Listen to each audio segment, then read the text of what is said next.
এই জন্যে আমি বারবার আপনাদেরকে মনে করে একটা কথা, আমার জীবন থেকে উপলব্ধি করি একটা কথা, যে একমাত্র আল্লাহ ছাড়া এই পৃথিবীতে এবং পরকালে আমাদের আপন বলে কেউ নাই।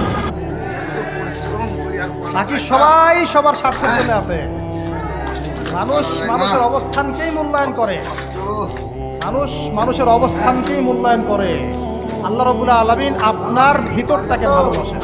দেখেন, আপনি যখন নামাজ পড়েন নাই, আল্লাহ পাক কিন্তু আপনাকে ধ্বংস করে দেন। আল্লাহ পরম করুণাময় আপনাকে হেদায়েত দিয়ে নামাজি বানিয়ে দিয়েছেন।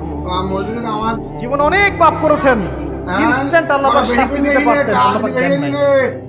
আল্লাহ আপনাকে ভালোবাসেন, আল্লাহ পাকের এই ভালোবাসার ঋণটা শোধ করার জন্য হলেও নামাজি হয়ে যান।